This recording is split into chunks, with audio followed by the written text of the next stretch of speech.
బుట్టెలో break in చూస్తున్నాం. తెలంగాణలో schedule ప్రకారం శాసనసభ ఎన్నికల నిర్వహణకు సర్వసన్నద్ధంగా ఉన్నామని, ఇందుకు విస్తృత ఏర్పాట్లు చేస్తున్నామని రాష్ట్ర ఎన్నికల ప్రధాన అధికారి వికాస్ రాజ్ తెలిపారు.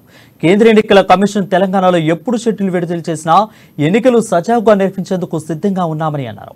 ఈ నెల 3 నుంచి 3 రోజుల పాటు కేంద్ర ఎన్నికల అధికారులు హైదరాబాద్ లో పలు కేంద్రాలను సందర్శిస్తారని చెప్పారు. అన్ని జిల్లాల కలెక్టర్లు, ఎస్పీలు, సిపిలు, ఎన్ఫోర్స్మెంట్ ఏజెన్సీలు, సీనియర్ అధికారులు స్పెషల్ డ్రైవ్ లో ఉంటుందని తెలిపారు. ఎన్నికల నిర్వహణ, ఇతరాత్ర అంశాలపై సీఎస్, డీజీపీలతో సమావేశం నిర్వహిస్తారని, మొదటి రోజు అన్ని రాజకీయ పార్టీలతో సెంట్రల్ టీం సమావేశం ఉంటుందని అన్నారు. తెలంగాణలో 10 గుర్తింపు పొందిన పార్టీలు ఉన్నాయని, పార్టీలన్నీ ఎలక్షన్ కమిషన్ ఆఫ్ ఇండియా అడిగే ప్రశ్నలకు సమాధానం చెప్పాల్సి ఉంటుందని అన్నారు. పొలిటికల్ పార్టీలకు ఏమైనా అభ్యంతరాలు ఉంటే సీఈసీ దృష్టికి తీసుకువెళ్లవచ్చని, తెలంగాణలో 3.70 కోట్ల మంది ఓటర్లు ఉన్నారని వికాస్ రాజ్ తెలిపారు. అయితే 8 లక్షల బోగస్ ఓట్లను గుర్తించిన వికాస్ రాజ్ 20 లక్షల మందికి పైగా కొత్తగా ఓటు నమోదు కోసం చేసుకున్నారని వెల్లడించారు.